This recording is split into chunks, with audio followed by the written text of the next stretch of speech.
Hello and welcome to the Tip Off, hosted by Isaiah Winfree, Joshua Blakley, and Nicholas Hofmann. If you're following us, if you're watching us on YouTube, please hit that subscribe button. Our YouTube should be fixed by the time you're seeing this. And if you're seeing this on Twitch, maybe later, hit us with a follow, maybe even a subscribe if you're feeling healthy. We got basketball this week, guys. Let's jump right into it. Very first one, Terry Rozier, sent off to the Knicks. I want to be the first one to say Hornets. Heat. No, it's Heat to the Heat. Yeah. No, yeah. I want to be the first one to say this, bro. I'm so happy he's not next to LaMelo anymore, and not like anybody's dragging anybody down, but just when have we seen that those two play styles work together? It's a hat on a hat. They both do the same thing, but LaMelo is bigger. So Terry Rozier had no choice but to, at most, do the same thing while LaMelo wasn't on the floor. And when your ceiling with the system is do good while the other guy isn't on the floor, you're not doing a ton. So it's probably best for his career that he gets moved next to Jimmy. He gets a lot of good shots. Did they move Kyle Lowry? Was that a part of the package, or is Kyle Lowry still going to be playing point guard? He was. It was Kyle Lowry and Charlotte. A first-round pick, 2027. Okay. Yeah. Good trade actually from the Heat. I like it's going to be Hero and Scary Terry in the backcourt together. Yep. I don't hate that. I love it. Yeah. You got Butler and Hawkes and Bam to finish out the starting five. And to say on your point about him and LaMelo, I do actually really believe that he while watching him, he just feels like a disciplined point guard trying to play the two on the Hornets. And this will let him be the one, hopefully. It looks like they already are doing that. It's going to take some time for this team to really mesh again. I don't think Scary Terry is the type of player that I would have thought, that is a Heat organization type of player. But it's possible. I mean, we've seen them turn around how many players? You know what I mean? So it's definitely doable, but I don't know how much this works for right now. But this is a big move. This is huge. They needed a facilitator. They needed a guy who can help out Bam and Jimmy, and I think this is the one. Yeah, from the Heat aspect, I love it. Look, Kyle Lowry, as good as he was, hasn't been good for probably 2 years now, and it's not getting any better. Terry Rozier, way too good to be on a rebuilding team, and he's also at the tail end. So I like that he's going to be able to go and compete with somebody that actually has a shot at this. And I mean, the guy, one day after he was traded, was on a plane to Miami doing his physical. I mean, he wants to be out there, so that's cool. You love to see that. You do. Yeah. No matter who team anybody goes to, if they want to be there, you just love that. You love to see that. Yeah. And, we've already saw the Heat try to take the swing at Dame Lillard. They've mentioned, Donovan Mitchell, if he ever comes up. They just didn't have the assets. They didn't have the players to realistically trade for a star like that. So I think Terry Rozier is kind of fits into exactly what they need. They need scoring. They need shot creation. He's going to bring all that. I love it for the Heat.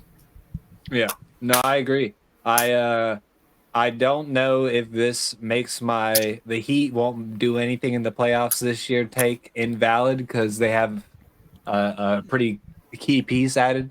But I don't think this helps them this year as big as they needed that. As big as they needed a Dame, I don't think they got anywhere near what they wanted to be in the offseason. I think this is just the easiest move they could have done to try and make anything happen because they didn't do anything. The only move. I mean, we talked about this early on. They had the worst offseason out of any contending team. They had the worst offseason. And like I said, at this point, they literally don't have the package. They don't have the assets to trade for a guy like Dame Lillard or Donovan Mitchell or somebody that might come up down the line. So I think Terry Rozier is the best you're going to get for what they have. And this is a franchise that always works with less and does more with less. So yeah, I like it all around. I hate calling the Heat contenders. I don't care if they made it to the finals last year. It was a fluke. Look at their record. They're nothing again. That's all I'm going to say. The Heat are a 500 team at best. This makes them slightly more 500. Making it deep at 500, eventually you're going to be a crazy person for looking at them being 500 and being like, this is the year they mess it all up. I'll say Here's why I love the Terry move, just real quick. yeah, do you think? Flipping Kyle Lowry, which was a serviceable point guard, veteran. He had championship experience. He's been around the block. Great guy for the locker room. Being able to flip that into somebody a little bit younger, a little bit faster, a little bit better with the shot. Like, I think of all of the moves after the terrible offseason, after the slow start, after the, rolling into All-Star break, 500, like, Terry Rozier is exactly what they need. I think. Yeah, I agree. Mhm. I just think it's I'll put it this way. I think it's the worst, best move they could have made after the offseason was get another, like, all the point guards in the league that they went after, all the guards in the league, we see them go after through the offseason, the beginning of the season. And the best one they could have got was Scary Terry. And I'm not saying that's fair. bad, but I'm saying, like, if I'm a Heat fan, I'm still looking at this team like we didn't change too much. Shorty said she was making pasta. You came over, it's hamburger helper. She didn't lie, but it's not the truth. And Yeah, maybe that's exactly what this move is Terry Rozier maybe. is hamburger helper when you wanted pasta, when your team needs pasta. Yeah. There is a player on the Heat team that I'll talk about later that I'm really high on. But I do, however, really think that, like I said, if the Heat, to your point, if the Heat make it all the way Eastern Conference Finals, just there, right? With this team this year, I'll quit disrespecting them. Yeah? For real? Yeah. Forever? Yeah, because this is, I mean, I'm sure next year it'll be even tighter of an Eastern Conference, but this is the tightest Eastern Conference we've seen in some years.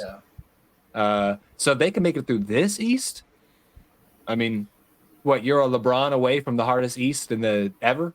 Like, come on, what is this? It says Jordan? Like, I mean, this is one of the honestly- hardest Eastern Conferences we've had in the last 10 years, at least, since LeBron left. So Do if you he makes think- it through this, I'll give it to him. You think the 2010s was tough in the East when you had Orlando, you had the Celtics before they broke up, you had the Heat. I think Chicago they had looked some good, great New York teams. looked good.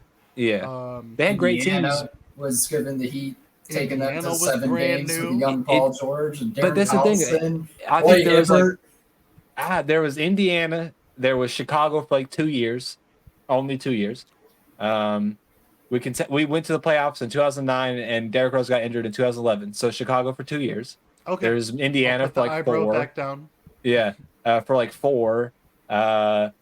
There was who? Atlanta was a fluke. Nobody ever had faith in Yeah. Atlanta. Yeah. The I mean, Nets I did, were but the I was Nets an were idiot. old man Nets. Nobody had faith in them. We knew they weren't going to go anywhere. The Knicks had Carmelo on a losing team. We With didn't have no faith in the roster Knicks. around them. They Yeah. had like 6 players So on their Indiana roster. and That Chicago New were York all. team still looked good. I think they on looked paper. good, The one but with they looked good Amari on paper. Stoudemire and Carmelo Anthony, and didn't they end up with Joakim Noah at one point? That New York team was a good coach away from actually contending. Let's put That some New York respect team, on them. that New York team is just as good, if not slightly worse, than the New York team now. This New York team now No could go to the way. conference finals. No Yeah, way. that team is No slightly worse than this New York team now. I That think you're Carmelo crazy. team is worse. I think I you're think- crazy. All I right, think well, I'm standing firm on I they do. were a well, all coach. this one has to do is But make I it to could the be East wrong Conference. because it is a hypothetical. There's no way Yeah. to go back and look. Yeah. And Oh, see 100%. If they had This is a Thibodeau crazy or- hypothetical. I just want to remind you what that New York bench looked like. Go talk ahead. to 'em. That Knicks. I can't tell you who was on the bench. It was Oh, those I three can tell you guys. right now. I think the best teams they had was like Landry Shields. They had him for a few years. He was a 6-man. Not Shamit. It was Landry Shields. What? Shields. Fields? Shields. Oh, is it Fields? It's one or the other. I swear, because you just served yeah. up a lot of Fields, attitude Fields, telling me how to Fields. spell that, Is it bro. Fields or whatever, bro? Fields, Shields. I do not care. Yeah. And if it's That's a Landry nobody. Shields, He's a bro, nobody. Is my point. That bench had who? Jeremy Lin Sanity for 20 games. Yeah, Oh, he did so well with Kobe, didn't he? Let's put some respect on Amari Jeremy Lin. Stoudemire without Steve Nash. What did he do? He had what, one All-Star and appearance? old. Yeah, and Not old. a good coach. Yeah, not a good coach because that dude wanted to coach the triangle in I don't 2010. think- Phil I I was think that Jackson. Phil Knicks Jack- team is as Yeah, good but as he you wanted to coach the remember them. triangle. Then they had to make him a GM. Yeah. I mean, come on, that team was a nobody. They had Nate Robinson balling out. We had Nate Robinson balling out. That's nothing. Maybe Nate Robinson just needed more opportunities, bro. I think All right, looking yeah, at it all until he wrong. met Jake Paul. Like, I come think that 2010s was a tight East. It was a cool East. None of it, It was a really cool East. stayed. I on. It think was fun, it guaranteed. could be because I didn't pay no bills, bruh. But if I could just bottle up 2012 and go back to 2012 every just once in a while, just crack it open out of the fridge, like Yeah. basketball was better, football was not better, but like kid Isaiah was loved it, fun. man. Yeah, it was fun. I didn't It's still understand as fun. I much. still love it. But Yeah. let's get on to the next one here, guys, before we go way too off topic. And I do believe the next one is it the trade rumors or is it the coaching Adrian change? Griffin. Adrian fired. Griffin out, rookie head coach. In comes old Mr. 3-1 loss. How are we feeling, guys? Go ahead, start that up, Isaiah. I know you're very strong about this. So I think Doc Rivers stumbled his way onto another championship roster and is going to, for lack of better words, he's going to piss it away again. Let's talk about it. What's piss it away? Say that right now. Tell me right now what's piss it away to you.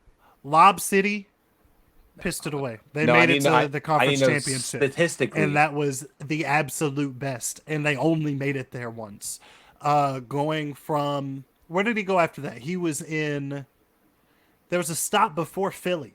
But let's talk about Philly. Let's talk about MVP. answer this question though. Yeah. What does he have to do this year to At not piss least- it away for you? At least make it to the finals. I'm not saying make it competitive. I'm saying he has to make it to the finals. He has to beat Boston. With a He team that is basically to brand beat new to Boston. him and new to That's themselves. Here's my thing, right? They have the greatest power forward to ever run baseline to baseline in Giannis Antetokounmpo. That's a fact. That's something on their roster that nobody else has. He's got a generational talent. He needs that. He's got Damian Lillard, who could go in the books as one of the best second bananas as far as scoring the ball. You know, like Damian Lillard is a historical talent, just not good enough to be good on his own. So having that plus Giannis, plus a functional core, the guy that was there was already winning. If you don't take his job and do better, you messed up. The organization messed up. If they lose to Boston in 6 or 7 games, I'm not Still upset not at competitive all. series. I'm not upset at all. Still I'm not not good upset If enough. they at all. lose to Philly in 7 games, Still I'm not still- that upset. still I'm not really good not enough. that upset about that either. I mean, No. Joel is the best player in the league right now, playing like it this season. Mm-hmm. I mean, Tyrese Maxey's playing better than Damian Yeah, but Lillard. Tyrese Their number Maxey's one and also number two never are better seen than the court number one and before. number two Doc on the other Rivers, team. here's my thing. Doc Rivers had Joel Embiid. Doc Rivers could have taken Joel Embiid to the finals. Are we going to pretend like Nick Nurse isn't a better coach, though? Nick For Nurse sure. is absolutely a But- good coach. Doc Rivers, we've been talking, not we specifically, but NBA media for years has been talking about Doc Rivers like he's somebody to be respected, somebody to be filling these jobs, somebody who can get you a chip. He won in Boston. Cool. Where has any Doc Rivers team gone since then? I Well- mean, I hear you, but I do And think that's there's what a I'm few saying. factors. I think there's a few factors that need to be tied into this. It's still Dame's first year on a Yeah. team that isn't his. Mm-hmm. It's still Giannis's first year playing with a guy who can do what he does. Mm-hmm. That's never happened. Boston It's is still, clearly the better team. but there's. I'm going to be honest. I think there's 2 clearly better teams, but yeah, Boston is clearly the better team. Well, Philly, I'll call it a toss-up if you want to say they're I- clearly better. I just Okay. think the coaching means a lot to me in this. I'm and just, I but I'm think- saying from like a roster aspect, like the Correct. Celtics are head and shoulders above the Bucks. Oh, right now. amen. Celtics are head and shoulders above almost everybody in the league. Yeah. I mean, actually, Here's my everybody thing in with the league. Boston. Here's my But thing with Boston. All right. I want to interject real quick. I'm sorry. Boston, I don't think is done cooking, and here's why I don't think losing to Boston is okay. Boston made it to the finals, just like the Heat made it to the finals. They lost, right? Those young guys got there for the first time. They've done a lot of learning. That team has done a lot of growing. They've gotten a lot better, right? To me, they're still raw. Giannis has gotten there, and Giannis has won. He's a finals MVP. If Doc Rivers can't jump into the driver's seat of a roster primed and prepped to go to the finals and get them there, he doesn't have to win. He could lose to Denver. He could lose to Phoenix. He could lose to the Lakers. He could lose to the Clippers. He could lose to whoever comes out of the West. But if he cannot take them if he can't put those players in a position to win for him, he failed. To me. I very much disagree. I don't think this roster is prime for winning. I think the only thing that puts them there is because they do have one of the best players ever to play that position. They do have one of the best point guards in the league right now. I think that's the only reason why they're at right now, because I don't think that roster can compete in a 7-game series against the Celtics. I think they might even get swept. I'm just being honest. I mean, we saw how they fell across last year against the Heat. Now put a 10 times better team against them, and what happens? I have a hard time. I'm high on Giannis. I'm very high. You know this. I think Giannis is, to be honest, sometimes looks like the best player in the league. It's just since adding Dame, there's just a million issues, and a coaching change isn't the only thing they needed. They also needed. I mean, it's they crazy. also needed trades, and Doc Rivers himself kind of screwed himself. He publicly said, word for word, "This is the hardest situation I've ever walked into," which to me sounds like a guy already making excuses. I don't like that, but he's not wrong. This is the hardest situation he's ever walked into, hands down.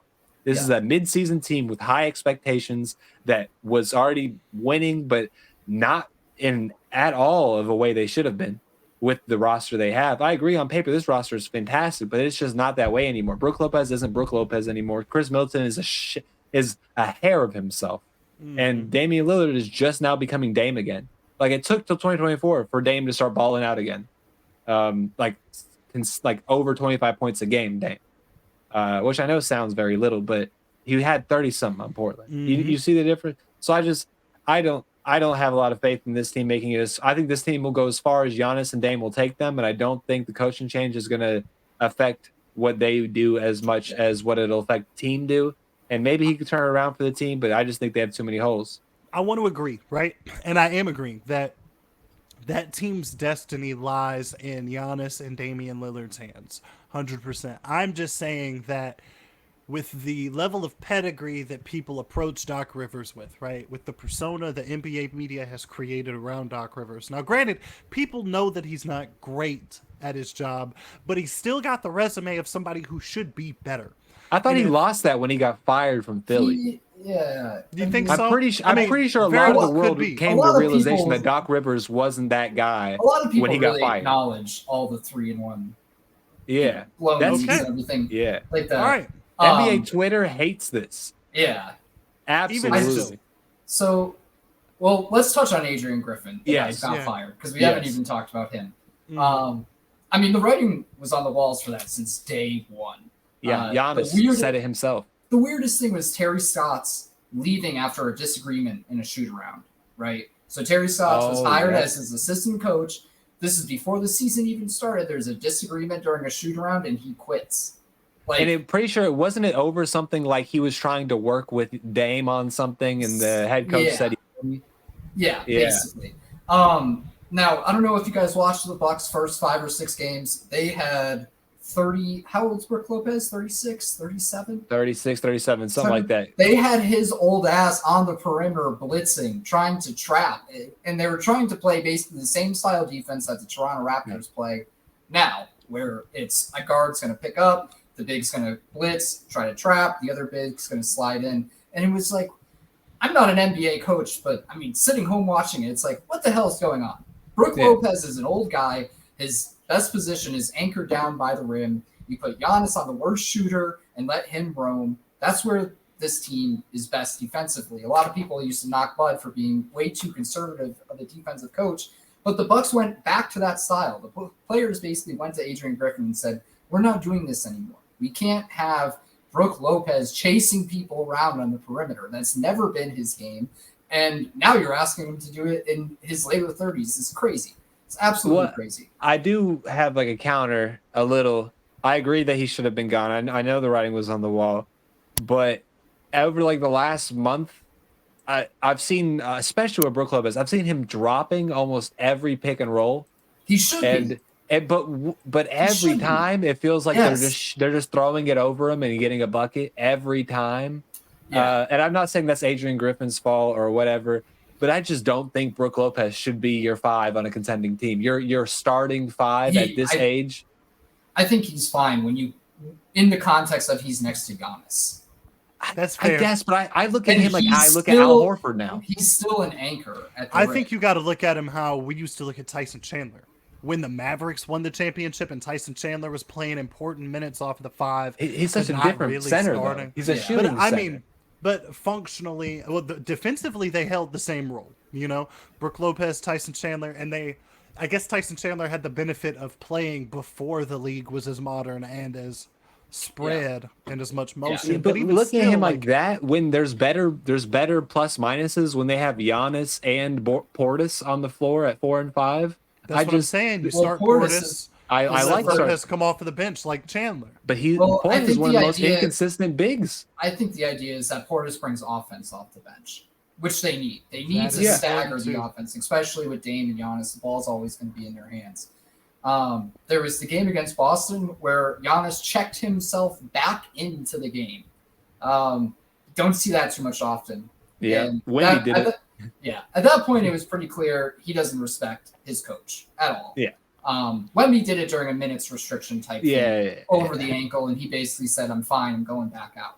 That's a little bit different than Giannis being subbed out in a normal rotation, and Giannis basically swearing at Adrian Griffin. We don't really know what he said, but he was kind of throwing a temper tantrum and then walked back to the scorer's Could table. you imagine Giannis Accept it. yelling at you with that little Greek accent? I couldn't take him seriously, bro. And maybe that's the issue that they had, is that Adrian Griffin was like, I'm Well- not arguing with the third Mario brother. I'm Well, not doing this. I think the problem is from the start with Adrian Griffin is he was just trying to fit a square peg into a round hole. He came in with the attitude of, this is my system, this is how I know, this is what we did in Toronto, and this is what we're doing here. They don't have the same players. You can't. The good coaches adjust. We look at Ty Lue, we look at Eric Spoelstra, we look at Steve Kerr, Even They Nick take Nurse now. Nick Give him some Nurse, credit. Nick Nurse, who should have been hired by the Bucks, by the way.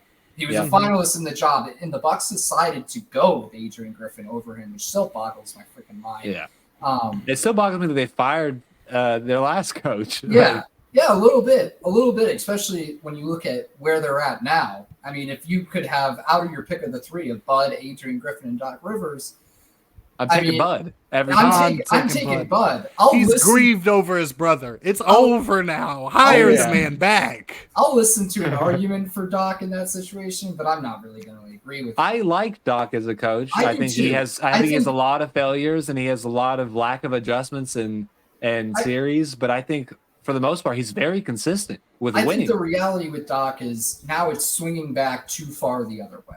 Yeah. Right? He won a chip in Boston with one of the better teams in probably NBA history for that. one of season.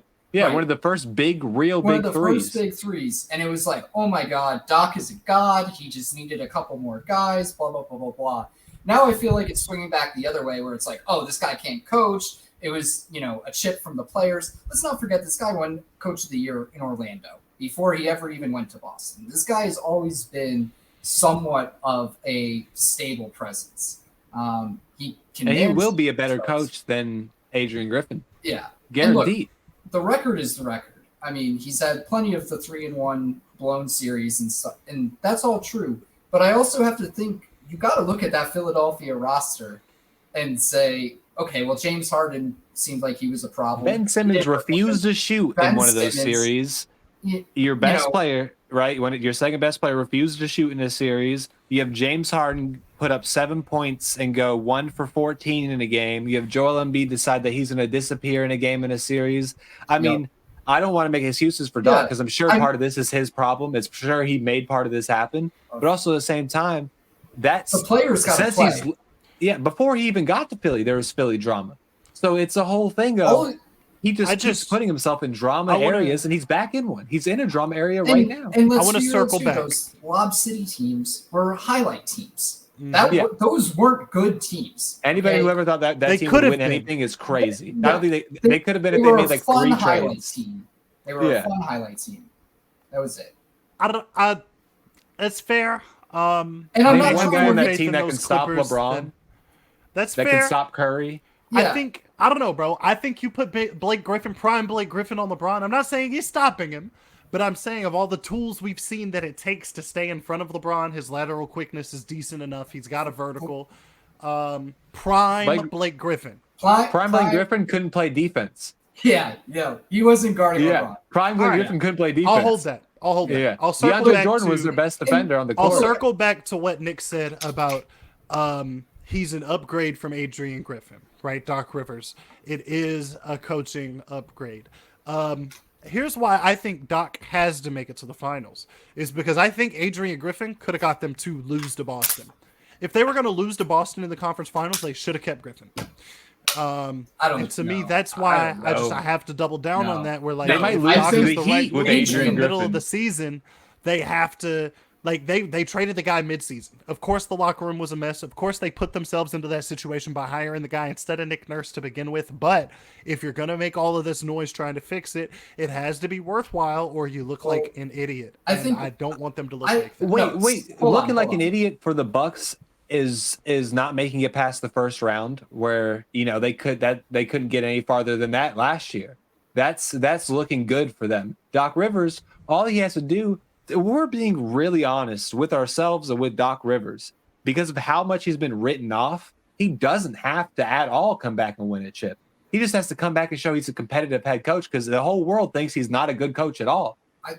He doesn't even have to win a chip. Giannis is the one who needs to win a chip.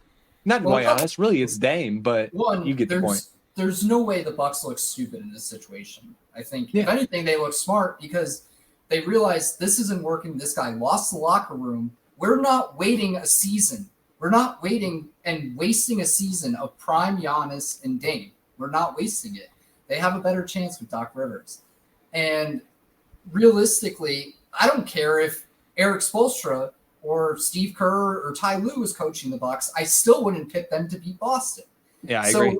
So if the Bucks end up matching up with Boston and it's a competitive 6-7 game series, I don't see how you can say that's a failure. I think after watching, I'm going to keep it a whole 100 with you. In February, it's a whole lot easier to say that losing to Boston in 6 or 7 still means that they didn't make it to the finals.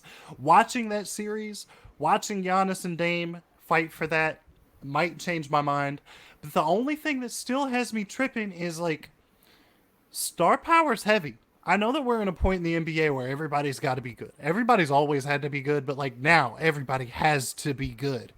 But, man, it's still the NBA. Giannis won't win the game by himself, right? But you're going to tell me that there's a world where Boston has more all-stars and more stars. I don't care. I think that Giannis and Dame are better than Jason Tatum and Jaylen Brown.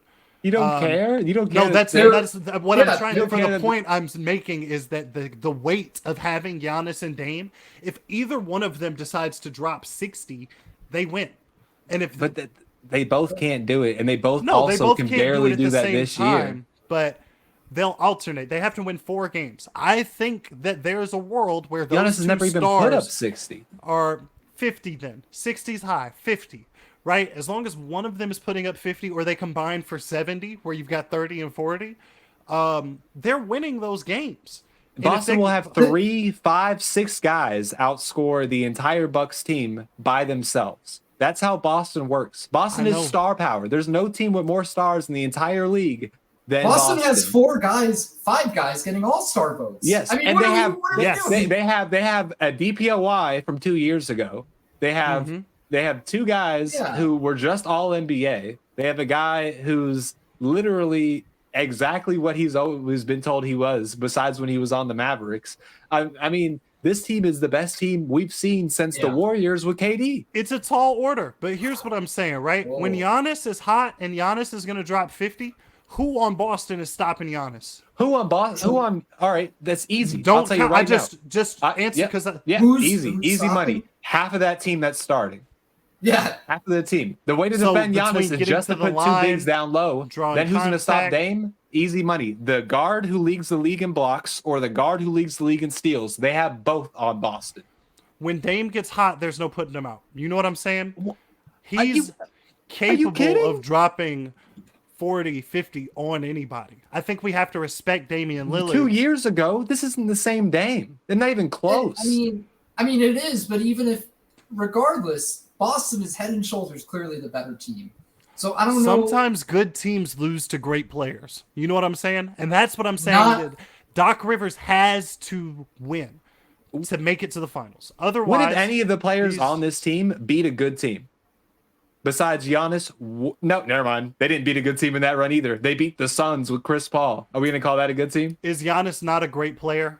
He is, but are we going to say Tatum isn't a great player? I Brown don't isn't a think great so. player? Not Drew yet. Holiday isn't You a don't great think player? Tatum's a great player? None of them are as seasoned as Giannis. Tatum's been Tatum to has been in Eastern more playoff Conference series than Finals. Giannis has been in his entire career, and he's younger. He's Yeah, been in what more do you- Eastern Conference Finals than Giannis has been Where his he entire dunked on career, LeBron. and he's younger. Giannis has a chip. We just talked about experience. I've just told you they have more games. No, for Yeah. sure, but like the Celtics are still young. I could be proved wrong. The Celtics could win it this year, right? If the Celtics win, then of course we have to reevaluate because the Bucks lost to the champions, right? Which would be the exact same as losing in the finals. That's a fair logical step, right? A worse Celtics team took a better Heat team to 7 games, and the Bucks took them to 5. An injured Bucks took them to 5. Okay, And they didn't have Dame. and the last game of their series, Giannis threw the ball away 6 times in the fourth quarter. Yeah. And by throw away, I do mean literally out of bounds. He did that twice in the last minute. So, I mean, great players do great things against great teams, but the great team he's only ever done it against in the playoffs, and I love the guy, is the Suns. I mean, what are we talking? To say that the Celtics haven't had better performances in the last 3 years than the Bucks have in the playoffs they're just as a young. round is crazy. I don't know. And you And keep say that saying they're young. Dame doesn't have much of a pedigree in the playoffs at all. So to sit here Yeah. and say that Dame is doing I don't is think going he to be a huge. necessarily has to because Okay. he's the number 2 guy. In But you're saying Portland, Dame and he had Giannis to beat be the the guy. Celtics. I'm saying that hot, right? Between Dame and Giannis is if either one of them decides that they are going to win that game the way athletes do, not that Boston's just going to roll over and give it to them, but when But one of hypothetically, them, they would have to.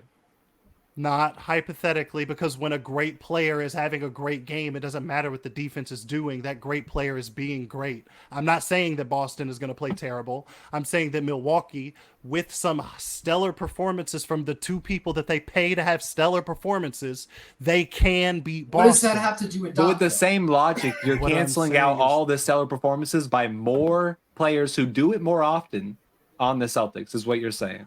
For the Bucks to win, I have to focus on how the Bucks have to win. I'm but not you minimizing started the this by saying the Celtics. Bucks beat them. I'm saying for Doc Rivers to be successful, yes. So you're Because saying if you for just Doc wanted to Rivers- lose to Boston in the finals of the conference, you don't fire your coach mid-season. They fired the guy because they want to win. They fired have the to guy get because there. he lost the locker room. People And- were Yeah, that's checking why. themselves Because in. They were always want to running win. They didn't terrible fire him because they schemes. want to win more. They fired him because he wasn't The doing Bucks his look job. lost. You can't on the win if court. you lose. You can't win if you lose the locker room. So But they both are were. true. But what I'm saying is both are true.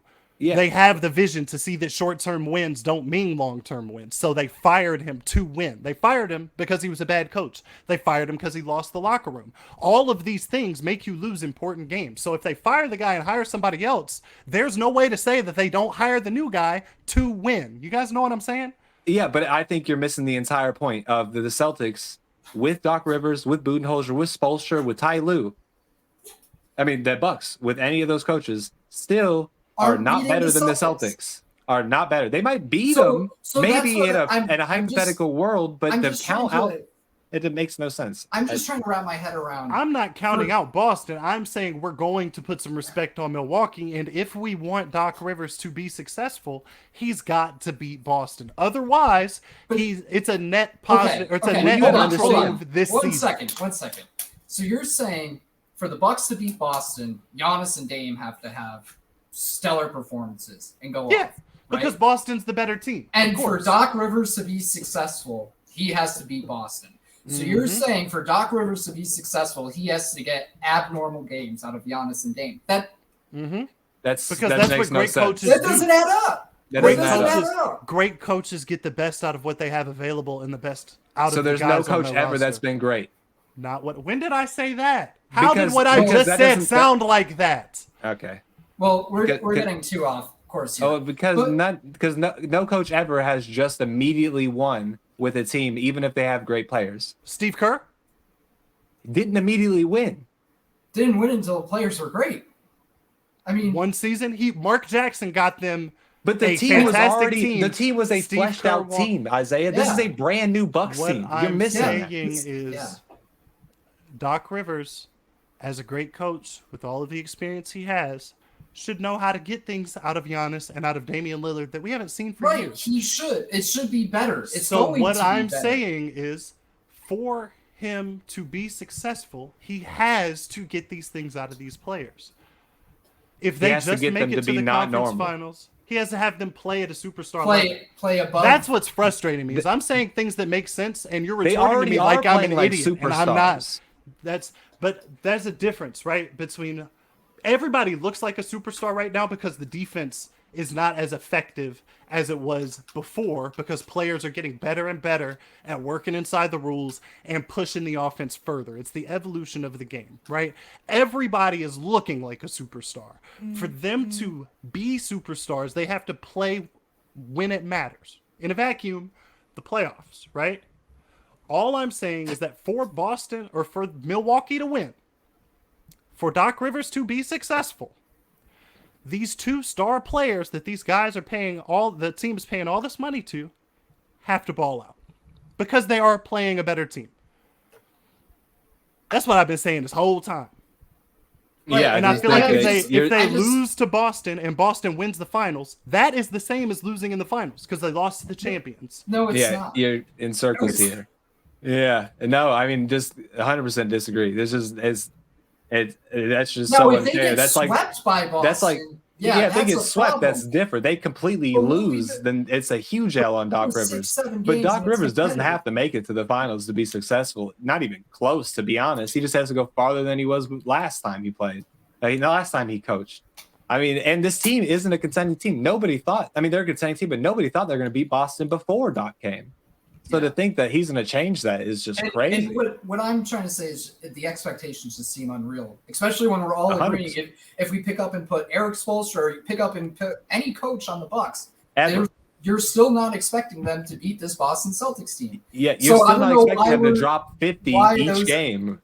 Why Like- the expectations are higher from Doc? Not It each just- game. It doesn't have to be each Or game. even in the playoffs during the games. Giannis This had his is- career high this year at 56. Like, All that they have to do is collectively put up 70 points 4 times. It's a 7-game series. They need 4 Do you- really good games. I really don't think.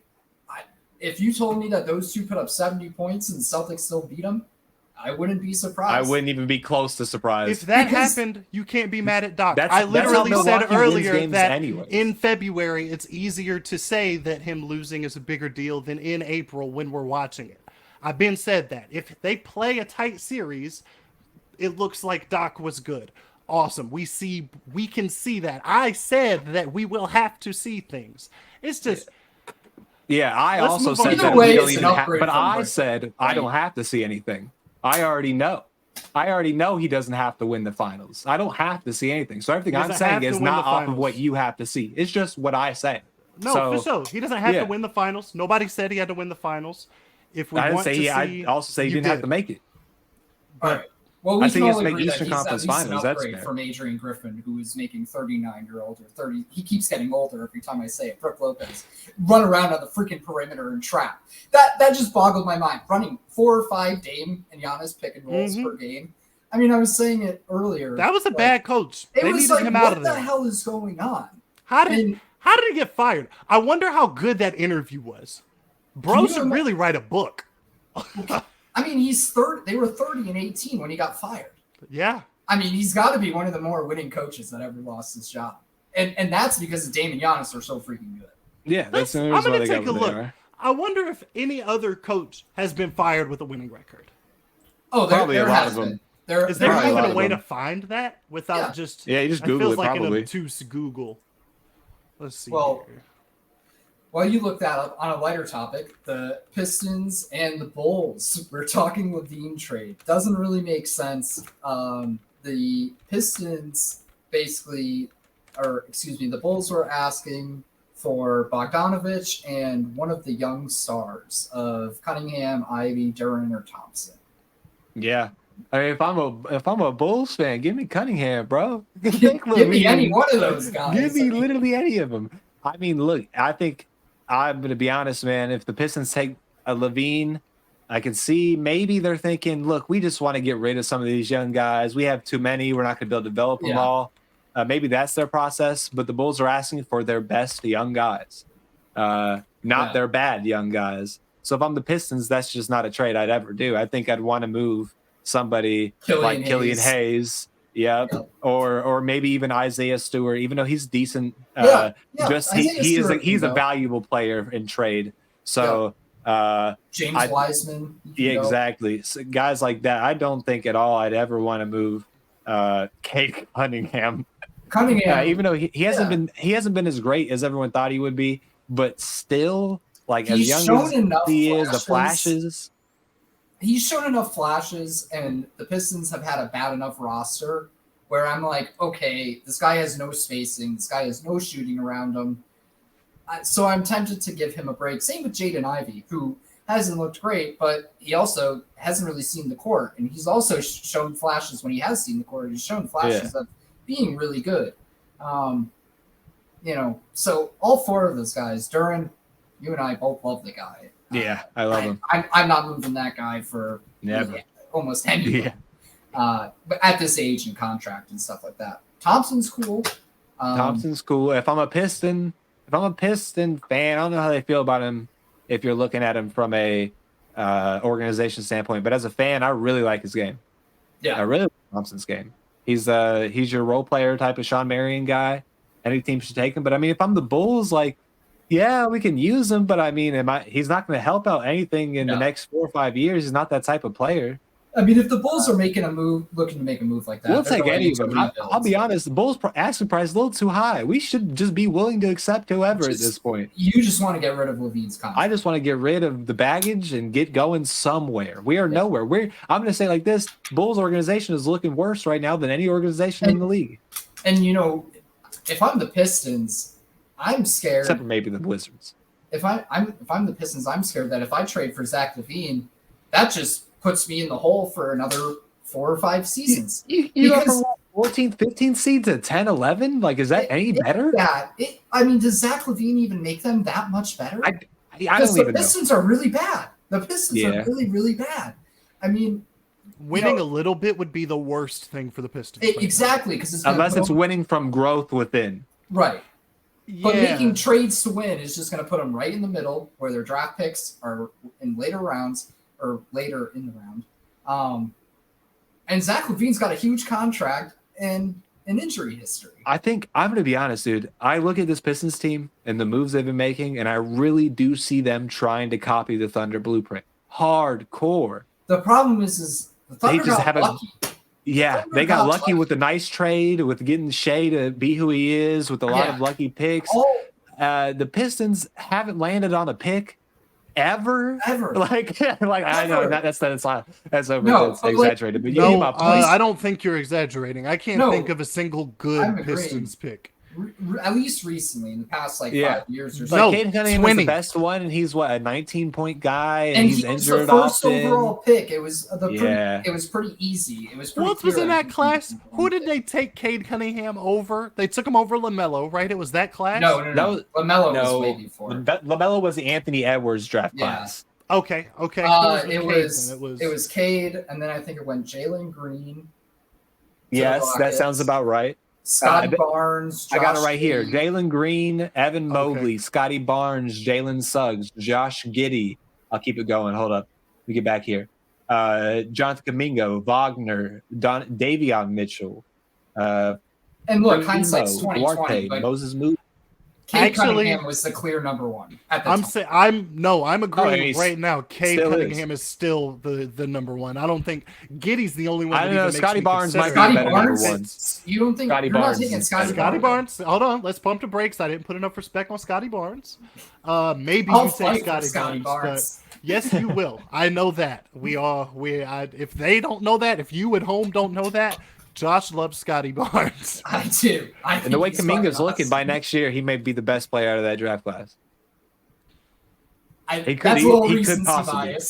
Yeah, I mean, for sure. But the way he's been looking this year is crazy, dude. Like, where did he come from? But I've heard what you said a lot, that the Pistons are going to follow, like, the Thunder blueprint. And as a Thunder fan who just, kisses the ground that Sam Presti walks on, the guy's a genius. He's made a lot of good moves. We've had a lot of good picks.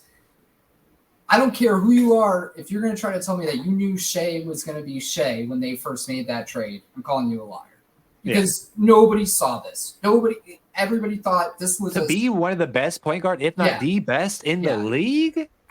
Like, I you remember, could argue he wouldn't even be top 10 point guard when you saw him as a rookie. When they first traded for him, my first thoughts were, this guy is really big for the point guard position, and he could be our starting point guard someday. Not he could be MVP someday, which, I mean, there's a huge gap between that. So is there? We're going to get there. A huge gap between starter and MVP. Oh, I meant the MVP race. Sorry. Oh, yeah. I meant between a starting caliber player. You're correct. MVP you're correct. Yeah, player. no, you're correct. Big gap. Nobody saw that with Shea. So I don't know. And the Pistons, the Durant pick was nice. They moved around in the draft to get that pick. They actually traded the Thunder for that pick. I think it was New York who originally selected him, and then he got traded 5 times in 3 minutes. It's kind of insane. Can we trade Levine and our coach for Billy a player Donovan and their coach? Yeah. Oh my God, who's taking Billy Donovan, man? I Just feel take him bad. as well. I feel bad you have to The watch subway on 23rd Street if he keeps coaching like that. We have had some of the worst coaches since we have had a good coach since Tibbs. Tibbs. Yeah. And Tibbs was your first good one since Jackson. We haven't had a good GM since him either. Yeah. Hey, actually, hold on. Your guys' GMs right now, I have to give credit to them. I know they haven't done much in the past couple of years. Is it Kukoc now? No, it's AKME. Those two guys. Oh, it's the group now. Yeah, it's those two guys. Yeah. That Bulls team that was number 1 in the East before Alonzo got injured, pretty damn good. I wouldn't say that they were a contender, but they were at least flirting with that to where we were first seed in the East. Yeah, they were like the Timberwolves this season. Yeah, where they were showing us some things, showing a lot of things, but we didn't at all do it in the playoffs. Timberwolves might this year, actually. I didn't like the Vooch trade, but I mean at the time, So I agree. I don't think they're terrible. I will say though, it has been frustrating, and I'm not even a Bulls fan, just to watch them do nothing over these. I can't watch the games, dude. I literally haven't watched the Bulls game in 3 weeks. It's been that upsetting. It's been pretty bad, and them just not making any moves at all. It's been we're winning against teams too. We're beating some good teams, and I'm just sitting there why? Well, the weirdest thing is that they're keeping this group together. They're still playing DeRozan 36, 37 minutes a night, and it's you're paying him all that money. You got to. Yeah, but move him. I mean, they're trying to raise. They're trying to raise the value. That's why they brought Levine back. But I don't think they realize that these guys' value isn't going to go any higher. Everyone knows what kind of players have been in the league for too long to get your value raised that high. Yeah. That's just reality. But what's next on the list here, guys? I think we're going through midseason awards. All right, perfect. Let me get my little list up, guys. I'll start with our MVP because I know this one off top very quickly. Right now, so far, I'm not looking at games played, none of that. I think that's very unfair to project if somebody will or will not make it. So right now, as long as they haven't missed that amount of games, I'm good on it. I have Joel Embiid. Think it's pretty clear. Averaging 36. Not in the best team in the East. I almost did, but best player, best team. But I got my whole thing pulled up here. I got my whole little list of reasons. Real quick, let's go here. Can we talk about him? Can we talk about him ducking Jokic again? Yeah, one more time though. All right, all right. Very quickly. Embiid averages 36.1 points per game, 11.6 rebounds, 5.9 assists, 1.9 blocks, 1.2 assists. Number 2 on defensive box plus minus. Shoots 53.9 from the field and 36.3 from threes. A lot of these are all career highest for him. If we thought last year he was an MVP, maybe you guys didn't see the 70-pointer that looked ridiculously easy. I get it's on a rookie and a bad team, but still, I think with a new coach, with a guy taking a leap on their team, and he's still being better, that right there is a generational talent that we haven't seen since Bill Russell and Wilt. The 70-pointer against the Spurs, I feel like was important. Cool, 70 points. you have to be a certain level of legendary to hand somebody a welcome to the NBA moment. Wemby's been here, right? He's been a pro before he got here. Embiid, the best center in the league, looked at the new up and coming best center in the league and said, "Here's 70. Welcome to the league, buddy." And he had to tell his teammates to stop giving him the ball in the fourth because they wouldn't stop trying to force him shots. They wanted it, yeah. There's that energy. Just touching on it real quick because I don't remember if we'll talk about it or not. It'll go good. Embiid gives you 70, you win. It'll go bad. Cat gives you 62, and you have to bench him in the fourth quarter. But yeah. And real quick before I throw it to Josh on the MVP, I do have in order of MVPs: Joel Embiid, Joker, Giannis, Shea. That person was deleted. We're going to skip past them. I'm pretty sure it was Tatum. Then Kevin Durant. Nope, Tatum's after him. So I missed a player, but I don't really care who it is because they were number Halliburton. 4. It actually was Luka. It was Luka, then KD, then Tatum. Yeah. And I only have KD up that high because of the turnaround the Suns have had and him being the only consistent player. Besides Booker, fan, as the last 15 games, Booker's been balling out, but like last 10 games. But yeah, that's where I'm at. I have Shea just above Luka, and that's wins. I 100% agree on that logic. As a Luka fan, it is so frustrating to see what could be the best player in the NBA hover at 4. Because on most people's list, he's 4. If he's higher than that, you're a fan. If he's lower than that, you're tripping. And it's hard. Because, like, how do you even get better without the guys ahead of you falling off? Unless you just get that much better. But, like, Embiid how much better can you get? I know. You have 60-point triple doubles coming from this kid. This guy is a kid, by the way. He's younger than me, and we're still like, how can you get better? He might get better. I don't know, but I love him. I love Luka a lot. Any takes there, Josh? Yeah. I know you're saying, hey, I'm not worried about the missed games and stuff. I'm not trying to project. It's mid-season, you know. And I agree with that, except for Joel Embiid has missed 25% of his games. 25% of his games. And I mean, I was looking at Jokic. I'm looking at Shea. Shea's missed 1 game this season, and that matters. Yeah. Right? That matters, especially to a guy like me that thinks like an old white guy. The games plays matter. 100%. And I would rather have 94, 95% of Shea or Jokic than 75% of Embiid. I agree. And Embiid's having it, like, nothing you said was wrong. Embiid has been my MVP for most of the season, but he's just starting to miss too much time. Him ducking Jokic again, I don't understand why he doesn't want to play in Denver. He wasn't even on the injury report before the game. I sat down to watch the game, and I'm like hyped about this. And then, Joel's having a knee problem, and he's not going to play. Every time. Has he even ever played in Denver? I'll be honest. I think he's waiting for the finals, man. I don't think anybody realizes that there's an Embiid versus Jokic finals in the next few years. I'm sure you guys are tired of hearing this, but we are literally looking at Bill Russell versus Wilt Chamberlain in the modern NBA. If that happens, more so King Kong versus Godzilla. You can choose who's who, but that's how that feels to me.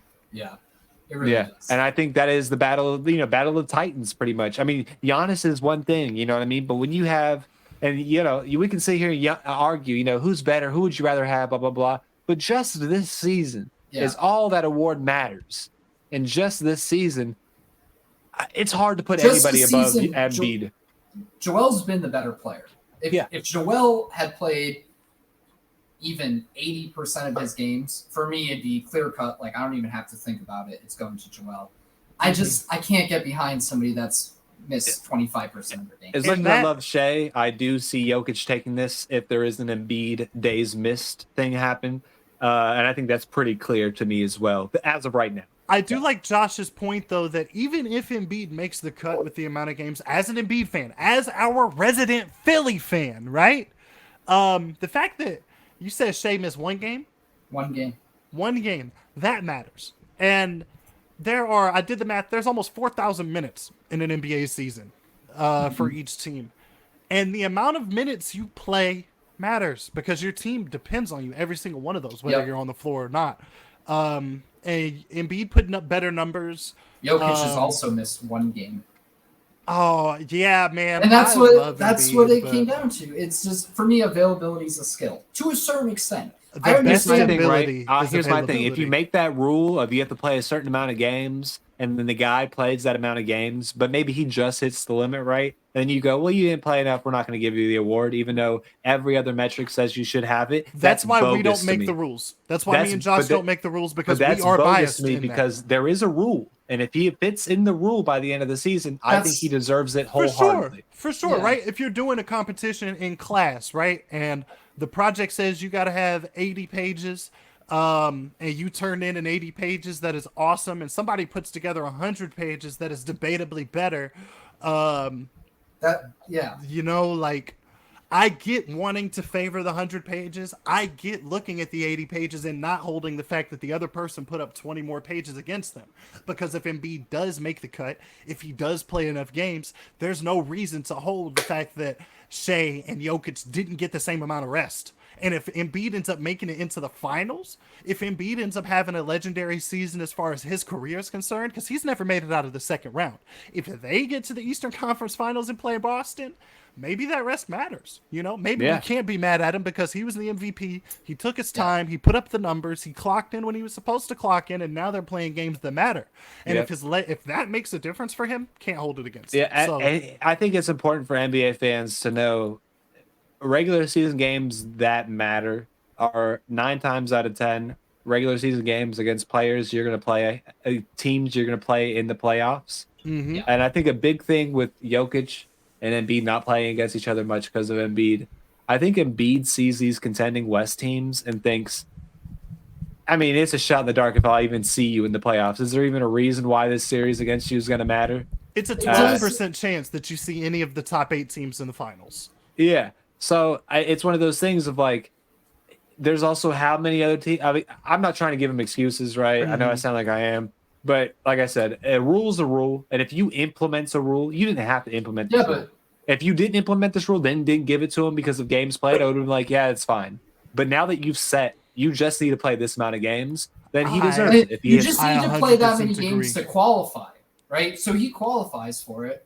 But when you look at the records and you say, okay, Philly is 3rd in the East, and Denver is 2nd, and OKC is 3rd in the West, which is by clearly the stronger conference. And you say, hey, this guy played 75 games. Shea and Joker plays 75 games, and Embiid just makes the cut at 65. It's like, I think feel about like this, it all though. becomes a big picture type of thing where it's like, I'd rather have 90% of Shea and Jokic versus 25. Well, the good thing is these 75% awards. of Embiid. Well, let's get back to the awards, guys, so we don't get off topic for too long. But let's understand that these are just to right now. And really, I wrote this last week. So this was before 70 points. This is before Embiid had a 70-point game, and this is just midseason. As of right now, he fits it.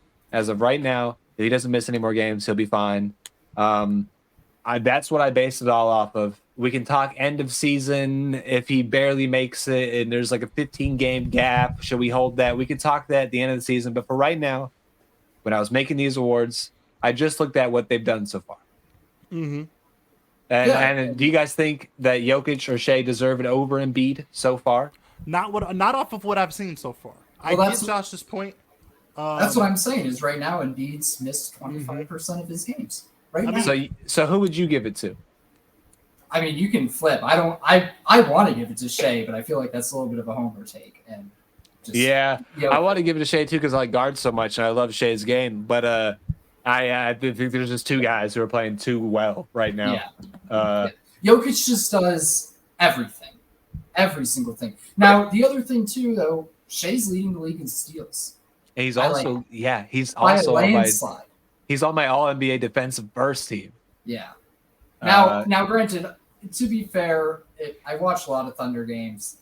They put Shea on the worst player out there, and Shea kind of has a field day just picking the lanes and everything like that. It's kind of He does pick the lanes, man. He does pick those lanes. Isn't he? I think he was like 30 steals ahead of the guy in second place. Oh, I don't know about that. Which was like just insane. It is crazy. Let's get to the next one. Rookie of the year. Look, Chet. I'll say it like this. Number 3 is Jaime Jaquez Jr. for me. Well, that's a given. Yeah, this guy's so good. So good. I got casuals out there. It sounded like you just sneezed, and I love the idea of watching that and not understanding who the third best rookie in the league. Such a goofy name. Yeah, so I'll put it like this, man. I'll put it like this. Here's the numbers next to each other, and then I'll tell you who they are. 20 points, 10 rebounds, 3 blocks, 3 assists, 1 steal, 46% field goal, 30% three-pointer, 80% from free throw. Other guys, 17 points, 7 rebounds, 3 assists, 2.6 blocks, 54% field goal, 38% from the 3, 78% from free throw. I think those shooting better numbers are a little bit better because he's on a better team. Right. The second guy I do have to just give it to Wemby. Look, he's playing a little less efficiently, but we all know exactly why he is. We all know why Holmgren shoots a little bit more effective, and that's because he's on a better team where he gets that option. I don't want to take away from Holmgren. I think he's also having a statistically amazing rookie season. But Victor you guys see the one-on-one games where they play against each other. For sure. And Victor always looks like the better guy just on a worse team, and I got to give it to him. Just real quick, the numbers you gave at the beginning, Chet was the second guy, right? Chet was the second. Yeah. Yeah. So, real quick, I think if you take Wemby off of the Spurs, they're still bottom 3 in the West. They're the worst team in the West right now. So, yeah, you take Wemby off the team. They win less games, but they're still there. Big picture. I think you take Chet off of OKC. They are not the third best team in the West. They're 4, they're 5 maybe. What if you swap them? I think that's the fairest way you can do it. If you swap them, I still think they're all the same exact place. I'm feeling you, right? Because I don't think that Chet makes the Spurs any better than Wemby does, and I don't know how much better Wemby makes the Thunder. Notice how I said much better, because I think Wemby is an upgrade on Chet. But I think win shares probably have to matter as far as rookie of the year. You know, like you want your rookie of the year to be the best rookie, but I think we got to treat the rookie of the year like the MVP. No, I don't think so. I think that's so because look at because the best rookies go to the worst teams. Best rookies go to the worst teams. I just think that's a really weird way to look at it. My biggest thing is, I know originally I wanted to give it to Holmgren because his efficiency, but then it hit me that he's on a better team. Of course, his efficiency is going to be better. Yeah. And Wemby, his team has literally told him to just go out and do what he wants, and he's doing that and putting up slightly better numbers on worse shooting. Game. Yeah. I just averages a double-double, unlike Holmgren, has more blocks per game, has the same steal, has actually more steals, has more rebounds, more assists, more points. He just shoots worse. I mean, it's a toss-up between these two guys, but I just think the one-on-ones matter. When they play against each other matters to me, and those matchups always look Wemby. You sold me. I mean, the last matchup, it didn't start looking like Wemby until OKC was up. Didn't the last one start with Wemby immediately checking in the second time he came in and doing like a spin dunk or a spin layup over? That was in the fourth quarter, and he missed. By the way, he jammed over Holmgren, and the ball shot out of the back of the rim. All right, but that's and mind you, the Spurs were down 30 in the fourth quarter. Yeah, but they're the Spurs. You said that. Let them know, Josh. Let them know. That's the Spurs, though. They're the worst team in the league besides the Pistons. But it's like I don't care that he starts going off in the fourth quarter when they're down 30. Right now, I'd give the award to Chet Holmgren. By the end of the year, though, I think Wemby's going to be the clear winner. Wemby's the better player. Okay, I'm not that freaking delusional. Okay, thank God. Wemby is absolutely the better. That was my point at the beginning. Was that Wemby's better, but Chet seems more effective. Yeah, and it's just it's hard to like. I bet it would look really effective to be on a team who has the best point guard in the league. I know, and now, you would look pretty effective. Here's the thing, though, is if your point guard wasn't a power forward every game. Chet has absolutely raised OKC. I agree. By a lot. And they're the third best team in the West. So it's really hard for me to kind of figure out like what's more important. You don't think Is they'd be it- third best team in the West if Absolutely Wemby not. wasn't given a free season to watch and then get put on the team after? You don't think they'd be there if Wemby got the same year off that Chet did? I think they would. Was it a year off? If Yeah, you it was a year but he off. he was recovering. He Is was what in I'm it. saying. Like Yeah. watching He is was in one a thing, but like I'm not saying watching like a loser. I'm saying he got No, injured after he got drafted and then had to sit like Ben Simmons. Yeah. but Wemby, while Chet was injured, Wemby was playing pro basketball in France, right? Yeah, but not NBA basketball. Let's be real. I know, but reps are still reps. Yeah, he was still playing professionally. Chet But is coming back cold off But an Chet injury. is learning the system every day. He's watching the system every day. I feel he's you. seeing the guy who he's going to He's- play with every day. And he doesn't have to think, in 6 months, I'm going to be on a brand new team Now, and I'll see, never have met a single one. The intangibles are coming up because on one hand you have a guy who got to build chemistry, he got to see the system, he got to learn the trainers' names, the coaches' names. All of that matters. All of that affects you. And in that same way, he lost the benefits of still getting shots up and feeling what game speed, even just in general, was in a felt like. booth. But you do get to see the game you get to see Yeah, who you play but he was against in also in a person booth. every single day. And look, I'm not trying to use that against him in this. I'm really not. I really just believe Rookie of the Year should just generally go to who has the best numbers and who is performing the best individually. I think this is an at-all individual award entirely. And like I said, it really is a toss-up. It really is. This last 2 weeks have moved Wemby up for me, but ask me 2 weeks ago, it was Chet. So this is the the fact toss-up. we're even talking about all this stuff like this just proves how close of a race it is. And they're both 7+. It's beautiful. And I'll say one thing, and this might come out of right field or whatever. If you miss your rookie season because of injury, that's your rookie season. That's so it. Blake Griffin and John Blake Wall Griffin. I disagree. If you played 0 games, it shouldn't count. No, it's like redshirting. Yeah, but it's all the crap that you were just saying. You've been in the NBA system, even if you weren't playing. You still have an advantage of the rest of the rookies coming in. That's your rookie season. We're the only sport that does it. It's the only sport that does it. No. Are we really? The NFL does it too. The NFL does it too. What? If you don't play, they treat you like a red shirt. And here's why that helps. But that's a choice. It's not always like the player specific, like, I want to win Rookie of the Year. This class is too strong. Hold me back. They don't do that. But if an organization makes the choice to hold you back and you get 0 shots, they don't even put you on the G League squad. Like, you didn't get to play rookie basketball. You just were on staff. Yeah. You were an employee. You weren't a player. You were just an employee. Yeah, I agree with that, actually, 100%. You were an intern. You know? Yeah, I agree 100%. I'm looking it up right now. The NFL, if you don't play any games and you got drafted, you're still a rookie? You're not eligible for Rookie of the Year your second year. We're the only sport that does it. We're the only sport. And that's weird. I like it, though. I like it. I get why you don't, but because it's like you're still for all the stuff you just said that you were arguing gave Chet an advantage. Let's look at the plus side, though. Ben Simmons, if they weren't in the same rookie class for awards, then this would we might easily not be able to strong arm Chet versus Wemby as a future matchup. That's now true. Every single time they play, it's like a box office game. People want to see that because they're the 2 next big guys. They're the same year. And it's going to start off. All this hype would not have happened if Chet adds something to last year. Well, okay. The hype started when they were there's highs and lows. I see both France points. and USA. I mean, so the hype started before they were even in the league. But they knew they were both going to be rookies. I just want to say, you just said that they had storylines before either one was. No, they didn't know they were going to be rookies at the same time. No, this is before Chet got injured. Because Chet was a year ahead. Chet got injured. So, Chet got injured it was just after like the these 2 7-footers that play like point guards, and everybody was freaking out. And they also got kind of like Wemby is clearly the better player. He looks more athletic. Yeah, absolutely. He looks way more. He has way more control and balance for a guy of that size than Chet has a lot. Don't get me wrong. Yeah, but compare the two. One is going to have more than the other, and is going to lean towards Wemby. Chet is the better shooter right now. Yeah. By a lot. Wemby's been awful shooting. Yeah, Chet is the better teammate right now.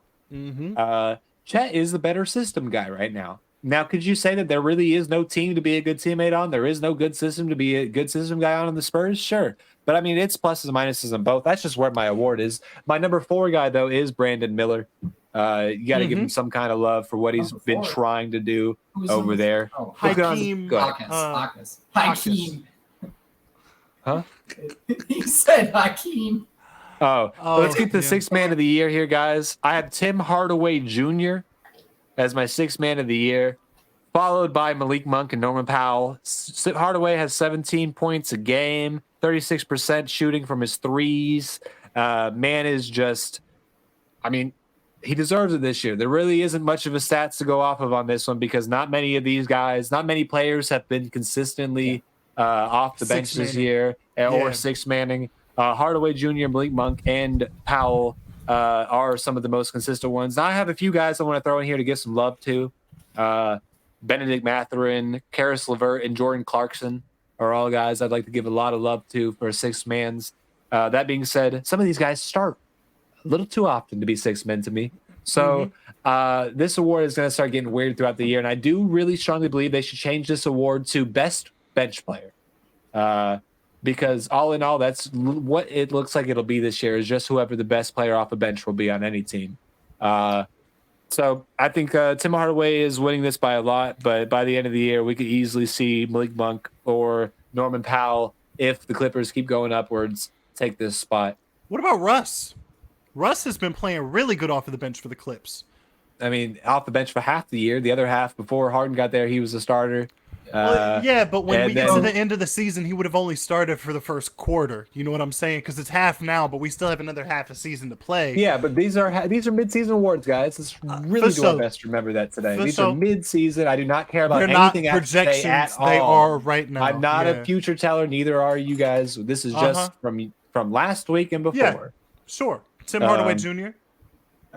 But I mean, I think Tim Hardaway plays better than anyone off the bench. I'll look at Russell Westbrook's stats this year, but you'll be splitting hairs with Russ right now anyway, because they will be half and half, and that's just an ugly mess. I feel pretty good about the take actually, because his last 10 games, Norman Powell has even played better than him, and that's his teammate.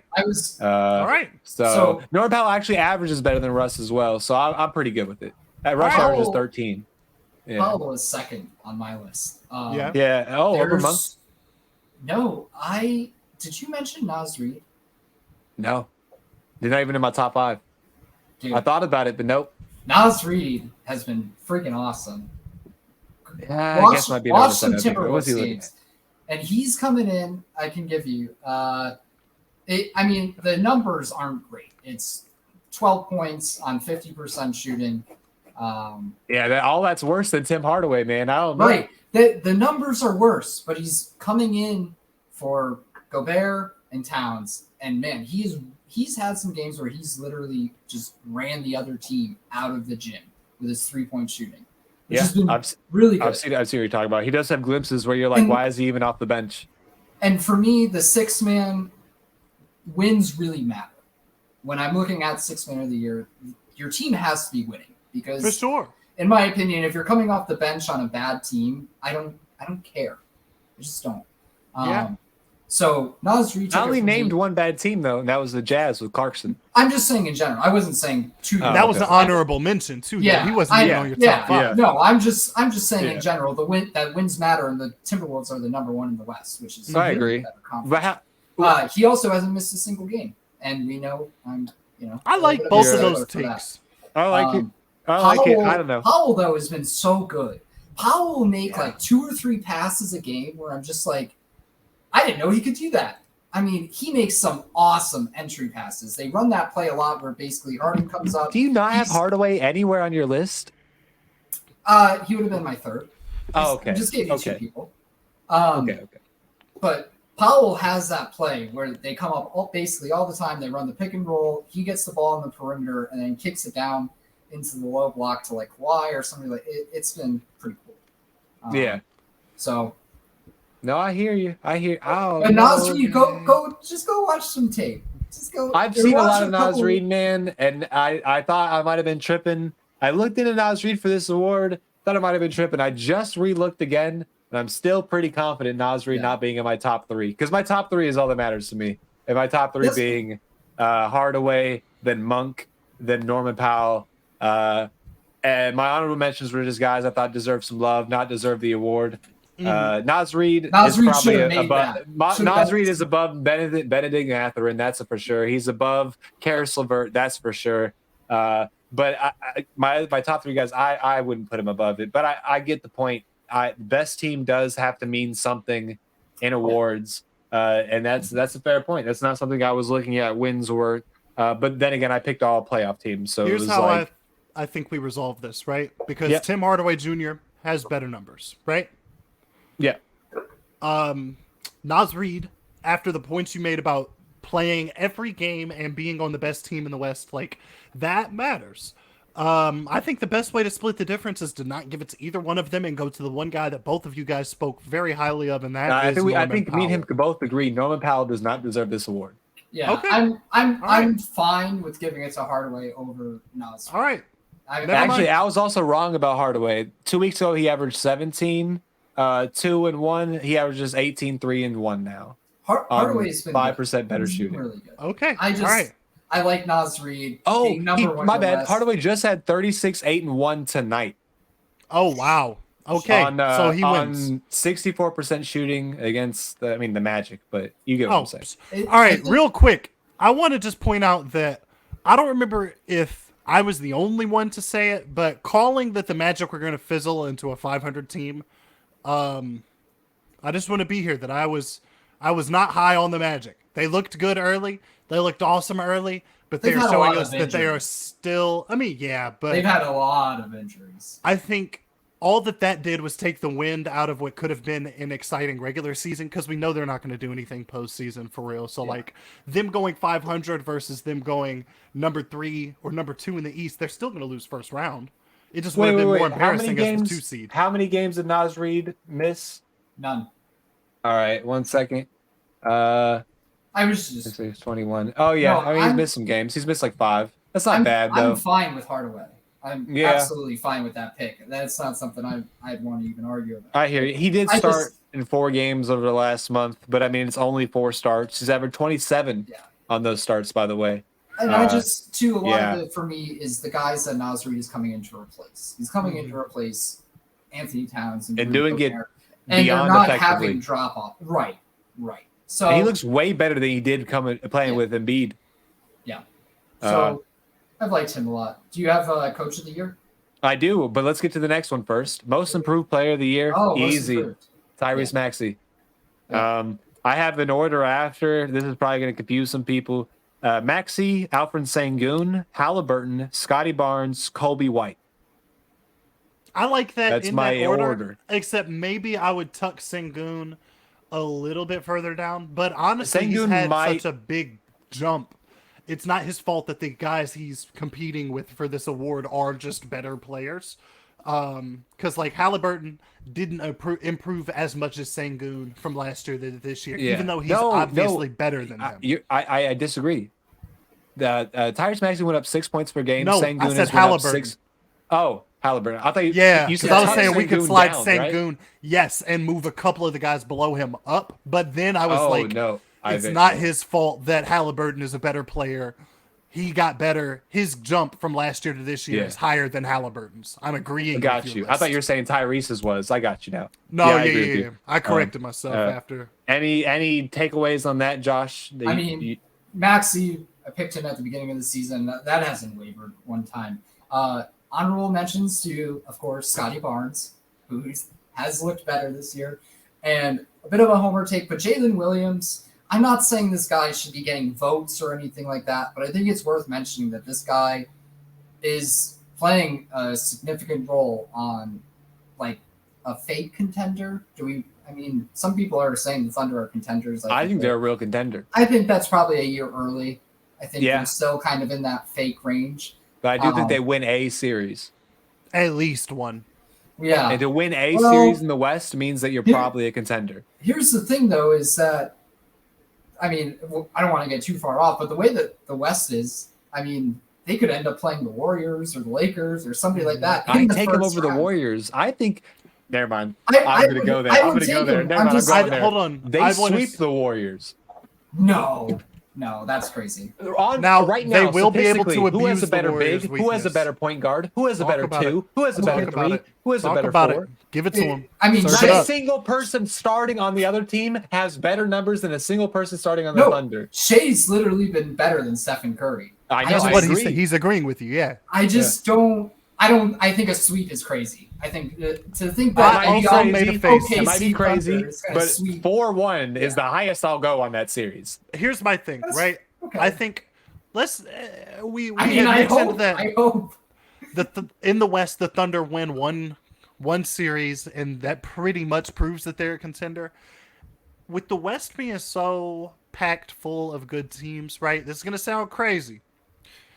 If there are 5 contenders and OKC isn't one of them, there's a chance that with the way the seeds line up, a contender or 2 makes it to the second round by beating a contender. Yeah. Yeah. Which wouldn't grant the Thunder. If the Thunder win a series, awesome. I'm just saying that beating the Lakers, beating the Warriors, beating the Clippers is a lot different than beating a Jazz or maybe even the Timberwolves. I agree. Actually, I think Minnesota, I disagree with that. Oklahoma series would be really fun to watch. I think they have the same timeline. I actually think Minnesota's might be a little bit more this year than the They're Thunder. not on the same timeline at all. I mean, look, I think Thunder Maybe start they're- contending hardcore next year. I think Minnesota starts contending hardcore this year. That's the same timeline, a year apart. I mean, yeah. I guess I'm thinking more of along the line of the players' ages. On this. It doesn't. Hold on, players' Josh. ages If are you don't want to one thing. agree with them, let them No, know. Yeah, no, but Speak no, your no. mind. I understand what he's saying. As far as where the teams are at right now, they're pretty much the same. But the Timberwolves are a much older team, and that's what I was thinking of as far as timeline goes. I don't know Honestly- how long either of these will last. I mean, with the way Presti goes, he might end up moving one of these guys, or he might end up letting one OKC walk because he doesn't want to pay him like he did with Harden again. If Or OKC plays Minnesota, then Minnesota's stomping them. yeah, I agree. I think What- Minnesota beats them pretty badly. Yeah, The No, Thunder, pretty bad? badly. the Thunder Yeah. can't. It's just a bad matchup. I guess they It's can't guard so the bad. paint to It's save just- their yeah. lives. And there's It's just- defenders of an entire team to play against. I mean, they'll It's have weird. problems with Shea, but who can guard Shea? Yeah, literally, I mean, Shea yeah. is. But Let Shea Shea isn't go as big of a off. problem when you have the best. Speaking of the best, my next award, Perfect. DPOY. Yeah, we gotta. I mean, it's pretty obvious. Rudy Gobert, number 1 defense in the league, and they only do better when he's on the floor. They have the best. Here's the 100 possession stat. This is crazy. This isn't going to sound like a lot because we're used to old days stats like 2 seasons ago. But in today's NBA, this is a crazy number. The Timberwolves only allow 109 points per 100 possessions. Do you know how crazy that is in modern NBA? Yeah. When he's on the floor,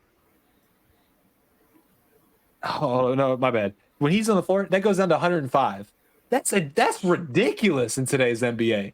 That's actually insane. On top of 9 defensive rebounds, 2.1 blocks. In my order, I have Gobert, AD, OG Anunoby, Kristaps, Shea, Joel Embiid, and then we can keep going after that. I have some people I want to throw in there, but I think Derek White deserves a nod this year, but he won't get it. How good? So you had Gobert, and My then top after 3 is Gobert all that was matters AD, to me, and my top 3 is OG. all that matters. Yeah, we're Gobert, running again. AD, OG. What is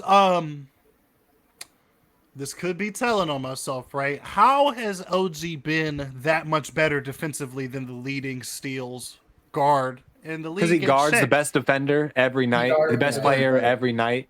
He's Okay, one of It's, the best. it's more of a So- schematic thing. Yeah. He's guarding the best Well, guy. no, unless that Shea matters. is- Yeah, if Shea is Shea is guarding just the worst attacking, guy. he's Yeah. playing defensive back where I'll he's tell you just this. intercepting passing lanes, We'll whereas get to OG the all is team, in but the Shea's guy's in my shirt. all NBA defensive team. So I'm not trying to disrespect him here. I didn't think but you there were. is- I just was No, I don't- clarifying. Yeah. Yeah, I would agree, and it's more of just a schematic thing. Look, Shea's numbers are pretty pumped up on the steals. And Yeah. I'm not trying to take anything away from him. He's literally my favorite player on my favorite team. I'm not. No, trying yeah, to that's diss the guy at correct all. assessment of that stat is that he plays passing lanes and he doesn't guard good players. Right. The So- way OG does. Exactly. And I'm Um, sure the advanced analytics back that up too. Like OG's probably got a Yeah. better defensive box score and like I'm more affected sure. percent. Jokic Yeah. is like number 4 in the NBA. I don't know how much I want to trust box plus minus, but Well, it's there. it's a mixture of all Yeah. of them, right? It's a Yeah. mixture of knowing what you're watching a lot, and then Numbers are helpful, that. but they can't make your I agree. opinions for you. I Same agree. thing with the eye test. You need But- stats and you need footage. You need both. Clutch player of the year. I have Tyrese Halliburton. Correct answer. I thought about Dame. I thought about Curry. Curry's my number 2. Dame's my number 3. Embiid's my 4. My 5 is Kyrie. My 6 is Luka. But he shoots too well in those clutch positions. He shoots 64% from the field, 60% on 3, 100% from free throws in clutch moments for Tyrese Halliburton. He only averages 4 points in clutch possessions, but I haven't seen a single tight game where Tyrese Halliburton isn't the best player on the court, or at least doing best player on the court things and just getting outplayed by the best player in the world. I was going to give it to Steph, but there just haven't been enough winning clutch moments for Steph this year. Correct. You got to win to be clutch. lost another the other day. Yeah. Did you see And that? Tyrese's team is winning them. So Yeah. you got to give it to somebody. I can't give it to I almost did Dame because he's had some crazy game winners, Dame. crazy clutch threes. But at the same time, like, how many of those games have I seen Giannis have to be the guy at the end of the game when like they brought Dame in to be the closer? And like the first half of the season so far has been Giannis having to do closing things or Dame not doing it too well. Tyrese is just too consistent this year for me not to give him clutch player of the year. Anybody else think it's somebody better? Nope. I mean, I had Dame, but I mean, I'm good with your pick. Okay, perfect. Coach of the year, Chris Finch. Okay. I got Minnesota. I almost give it to Dagenau.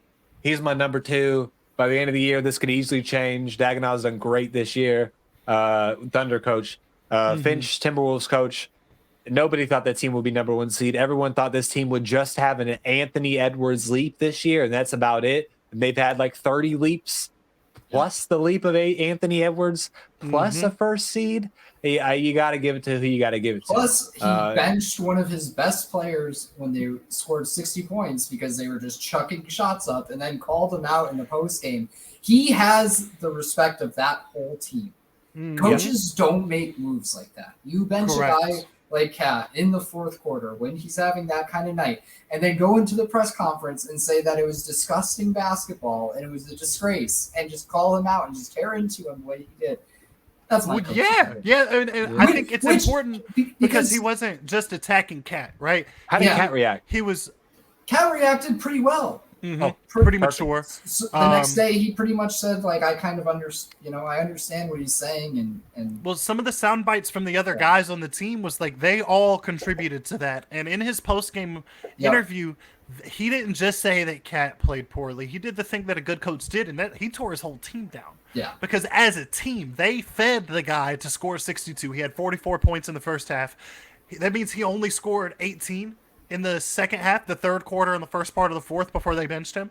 And instead of playing to win the game, they said, let's break some records. Let's do some selfish stuff to get names in books and not wins on the table. And coaches don't want to see records broken. They want to see wins. Yes, sir. And so Chris Finch is the coach of the year so far. Minnesota is not supposed to be this good. I mean, they have the players to be this good, but like for the same reason I have those crazy expectations of Doc Rivers is because guys like Chris Finch are taking a team. Now, granted, this isn't his first year. He didn't get hired midseason. But a good coach is a hell of a drug. You know, that's a thing you want your team to be high on as a good coach. And I will Minnesota's say doing this, and you guys might disagree. Josh probably not.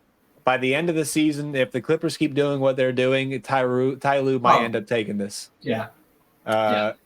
Pretty Because easily. it's been one hell of a turnaround. It goes It's to a the first giant seed. turnaround. It's so Whoever huge. it ends up being, I think And- it goes to the first seed. But it's tight between those Okay. You think I so? honestly- I think the Clippers get a top 3 seed, and he might mess around and take this award. two. I love it for them, right? If they get a top 3 seed, but Chris Finch still led the Timberwolves from middle of the pack, might get out of the first round to The controlling the NBA Western loves a Conference. comeback story, bro. And when you could be For absolutely sure. garbage, then become absolutely amazing. And But the is NBA that a coach of the loves year, that. or is it James Harden came over there and they looked better? I think it's easier to blame it's- the Timberwolves wins. Oh wait, James Harden. You mean the system came over there? and now the system is heliocentric working. So, for so, I don't know if anybody will. Just being a little bit cynical, I don't know if anybody takes points away from Ty Lue because the success came with James Harden, whereas the it didn't come Timberwolves with have been James Harden. good It from took the 10 jump. games for it to come after James Harden. Yeah. But James And the Harden Clippers have came, been- and then the 10 games happened. If they didn't get James Harden, they would have been stagnant Maybe. with Russ. Maybe I mean they were worse than they were last year without James Harden at the start of the season. They had a bad start. We all knew that. Maybe they don't make the playoffs, but like right now they're in like what seed are they? The 7th seed, the 6th, And climbing. yeah, and climbing. fourth. They still make the playoffs, They're right? Oh my god! And Like, see, the other thing, that's the other my too thing, is right? The Clippers, he the might Clippers aren't- actually win this. Oh my god! Here's the my thing. Clippers just aren't winning games either. They're beating the crap out of They're teams. destroying people. They destroyed Boston the other And night. to Josh's point, Ty Lue is the only coach in the league that stands out there and calls every single play. And For sure. that has to be factored into I some think- kind of coach of the year. At the end of the season, when all the dust is settled, unless the Clippers are number one, here's how I think voters will look at it, and here's how I think they should look at it. Chris Finch was a great coach for 82 games, and Ty Lue was a great coach for 50 games. And I think in and of itself, Coach of the Year has to be the guy who was the guy in October when they give the award away in April. Coach of the Year, like the whole year, I think longevity matters. And so I could be tripping, right? But I just think that the hot start matters. The keeping it rolling in the middle of the season matters. If they continue to keep themselves at the top of the West, that matters. I don't care how good Ty Lue is. Like if Chris Finch and the Timberwolves can stay number one, there's no way he's losing that award. Yeah, I don't think it's unrealistic for them to take first seed. They're only 2 games behind. That being said, it is first and seed. it has been a crazy run back for them. That being said, I hear your point. I respect it. I personally think that if you are able to turn a franchise that looks like it's about to become nothing and you're about to have wasted a lot of years at the beginning of the season and then turn them into people were confused if the Clippers were still contenders at the beginning of the season. Yeah. And now nobody's confused. Yeah. And if they're still like yeah. this or even better by the end of the season, I think you kind of just have to look at Ty Lue and be like, dude, you did it. You did it. Like you turned all these other coaches, they turned bad teams from last year into good teams this year. That's awesome. But in real time, you turned a team from nothing, from trash to beauty in less than a season. That's beautiful. And they were trash, but they had I 2 like good that players, point. and that's about it. Because the shortness where I was not giving him credit because the success wasn't sustained as long, being able to flip it should matter. And I'm not saying flip it and become a playoff team. I'm No, saying no, flip but it and yeah. become a top 3 team in the West. Not just a playoff team. Yeah, if the Clippers take number one seed, I think Ty Lue gets it. I think the only thing that makes it hard for him to get it is that because they weren't good all season. I disagree. I don't think anybody cares about all season because at the end of the day, like you said, all they're going to do is look at that record. And the record's pretty much the same. Does that all season matter? But the credit can go to too many people in LA because James Harden did come over at the beginning of the I hear season. you. They had a slow start, but some of that credit has to go to James Harden and how well he fits that system. And I don't You don't want it think to they'll take it negatively away? affect Lue, but I mean, like if they're the number one seed, awesome, you made it work. Ty Lue gets it. If Minnesota is still the number one seed, I think they get it because I think just owning the West is going to be what it takes. Yeah. Because Well, there's let's- not a bad argument for either one of those coaches. Yeah, I hear. I know. I agree. And- They all easily could win it, but I do just want to ask, like, most people when James Harden went to the Nets, it was here's an excuse if you're not good for a year, you have a new guy. He goes to the Sixers. Here's an excuse if you're not good for a year, you have a new guy. He goes to the Clippers. Here's an excuse if you're not good for. Oh, wait a minute, you're a fantastic now. Your coach turned it around. A coach. 2 teams in a row couldn't coach this guy into this. I And like now all that. of a sudden, Honestly, that's yeah. what I think. There's like 30 different ways to look at this for each of the coach. Yeah. All 3 of them, you can make it up. But I do just want to say that's my top 3 right now. I do have the other 2 ahead of them just because, like you said, sustained. Now, Lue keeps doing what he's doing, man. He might steal is all I'm saying. Yeah. Let's get on to our next one here, guys. We do have very few. I do want to get through these as fast as possible, guys. Yeah, we're All right. Our next one is the Exec of the Year, Sam Presti. I'll just say like this, man. This team came over time. We've all seen it happen over time. They're the second best team in the West, second best team in the league, third best team in the league, or fourth, something like that. They still have everything they need for the future and everything they need for right now. I don't think you can give it to anybody else in the league right now. I mean, Brad Stevens is my number 2. Minnesota's Tim Connolly is my number 3. Nico Harrison doing what he's done in Dallas since Mark Cuban leaving. He's up there for me. But that's just kind of where I'm at. That's just kind of where I'm at with that. I don't think anybody else in the league can take it besides Sam Presti. I don't even know if we could argue this one. Can we? I mean, I can. Look at what the Celtics offseason was. Okay, the Celtics. That's why I'm saying Brad Stevens. Yeah, Celtics offseason is crazy. They went to the finals, and he said, "This isn't good enough. We're going to rebrand." And I mean, they changed their whole identity.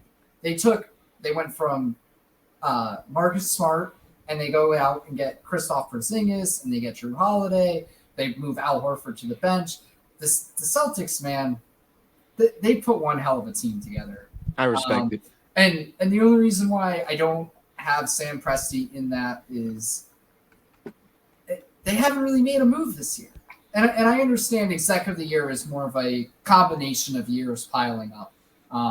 But with how good this Celtics team is, and it was just put together in the offseason, basically.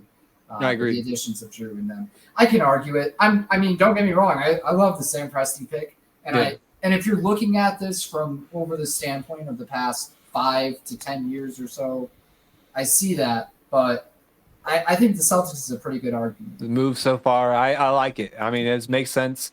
I'm not going to argue it. But let's get on to our All-NBA teams. All-NBA first team. We're only doing one team for each defense and offense. A defense and everything. My everything team is, I'm going to set this out there. I know the NBA does position lists. That's cool. I like to just have 2 at least of each. Mm-hmm. A guard and forwards. No, I don't care about centers.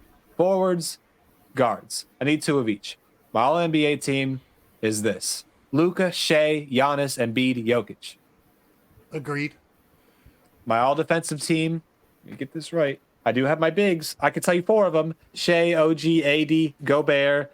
And if we want to say because of Shea's defensive assignments, you want to take him out, I do strongly believe that we should put Derek White in there instead, just to fill the guard. And then as our 5th, what's going on? The random person for that team, it's a toss-up between Kristaps and Joel Embiid on defensive team for me, and I'm leaning towards Kristaps Porzingis right now. Even though the defensive box plus minus says otherwise, I still think Kristaps is a better defender of the 2. I'm gonna go Kristaps over Wemby. Over, yeah.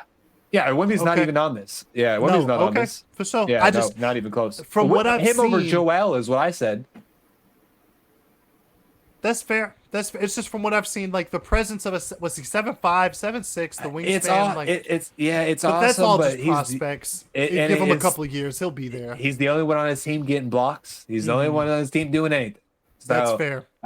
He's a man amongst boys. Yeah, I mean he's top 10 on there for me, but he's right after Bam and right before Derek White. So that's there an all defensive second? There's an all defensive second. Yeah, there is, and the third team. So he'll make it.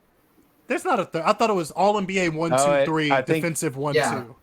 Yep. Is it all NBA rookie? Is there only 2 of those? Yes, 2 rookie teams, 2 defensive teams, 3. I thought it was 2, 3, 3, but that makes sense. Yeah.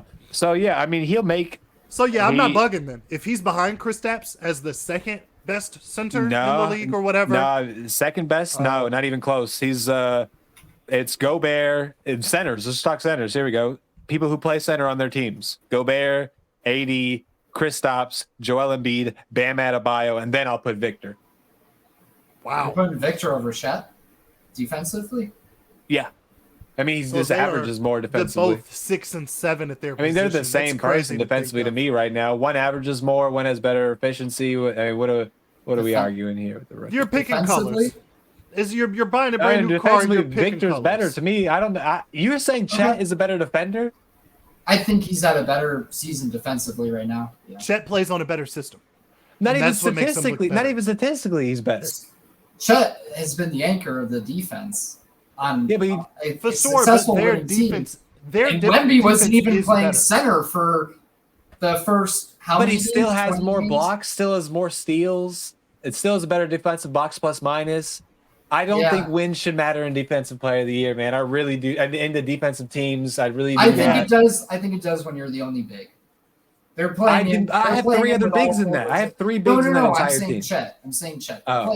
They're playing him with all forwards and guards, and Well- he has just totally transformed OKC's. Oh, I don't like what's going on, guys. Let's stop arguing my throw-ins that are not on the team. yeah. Let's just argue the five, Yes. please. Shea, We agree Luka. with the five. No, the defensive five That's fine. is Shea or Derek White, OG Anunoby, AD, Rudy Gobert, and Kristaps. That is my defensive All-NBA defensive team. Do you guys think any of those guys do not deserve it? I'm with that. I'm with both of those teams. All right, Shea or Derek White. That's up to y'all. Derek White, right? And he's the most Just because blocks. One has the he's most blocks for smaller. a guard. One has the most steals. Derek White is smaller. Derek White has to work harder on defense. Derek White guards better players, so I think it's just more correct to give it to Derek White. But what do I know? I'm our casual, you know? How you feel, Josh?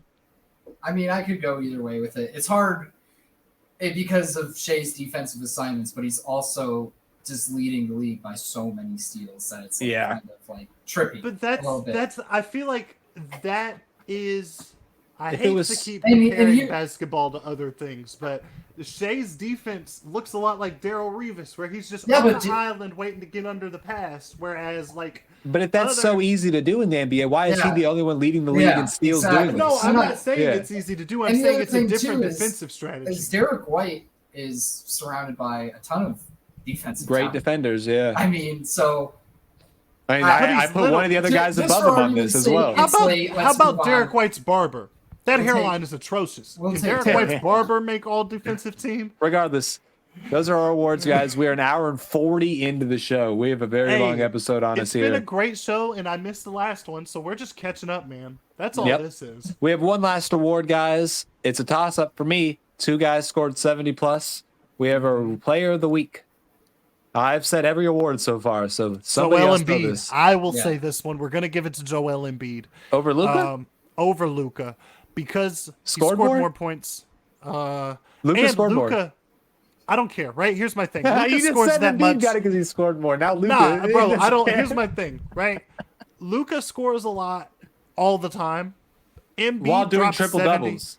For sure, Embiid gave us 70 at the center position. Free throws, drawing Against fouls, Wemby, grabbing bro. rebounds.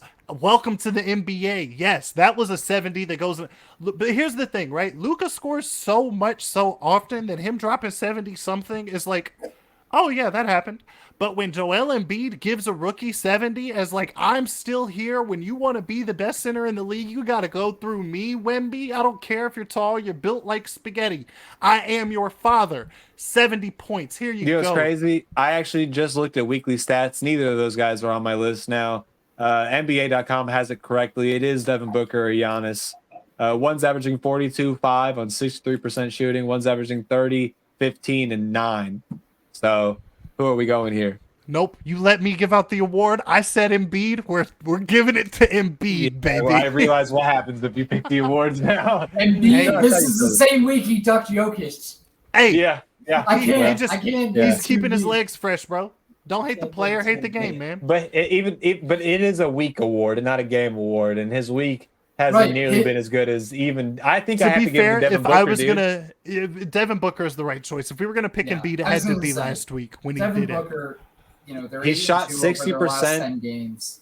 Yeah, it's actually been like KD got this all-star start, dude. But if Devin Booker played like this from the beginning of the season, I think it's clear who the best player on that team Well, is. there was a report that basically Durant went to Booker and told him, "Stop trying to force me the ball and stop trying to get me involved. I'm going to score when I'm going to score. Just take care of you." And we've seen him play a lot more aggressively, and he's played a lot better. It's kind of unlocked a little bit to him. I think he was almost like overthinking playing with KD, trying to get him more shots than he really needed to. I mean, KD's going to pick up 30 just by walking around on the court. Yeah, that's what we did on the Warriors. What he said on the Yeah. Warriors too. Said, "Don't worry about getting me the I'm ball. me. I'll get. Yep. I'll score when I I'll want to score." And he led that score. team. Yep, and it's Yeah. the same kind of thing. Booker's been awesome. And Yeah. that team is horrible outside of those two guys. Bradley Beal is a shell of himself. An absolute shell. That guy isn't even half of what he was before. I hate to say it. I don't think he was that great before. He was a really good scorer on a really bad team. If LaMelo Ball doesn't get help, He's he a will two-way just guy. become- He's a great defender. He was, but like he wasted those years playing for nothing. That's past, you know, that's gone. He's still a great defender. Bradley Beal, Yeah. great defender. Yeah. Okay. Get him, Josh. Get him. No, we're at an hour and 45 minutes. We're not talking. We were gonna about say Bradley Beal. All right, whatever. It'll be All on right. our YouTube shorts. Yeah, We'll we'll have- have YouTube shorts. Bradley Beal. Bradley regardless, I still think without KD or Booker, that franchise is worse than the Pistons. But we'll leave that alone. Franchise or team? Or team, right now? sorry, that team Okay. right now is worse than the Pistons. I was about shouldn't to have said say. franchise. That franchise has done a lot better than the Pistons. Kind of. Yeah. Have they won a chip? I don't think Honestly, so. Who has? no, they haven't, and they've wasted. has? The Pistons, they have 2, 3. They I have think it's- 4. Did the know. Pistons have 4? Did Regardless- Isaiah get 2 and Chauncey Yeah, Billups only regardless. got 1? Only got 1. Chauncey Billups only has one. Regardless, let's end the show here, guys. It's been a great show. We've talking for a while, which means it's usually a good thing. Yeah, that's our thing. Our end of the season week award is going to be D-Book, and we'll catch y'all next week.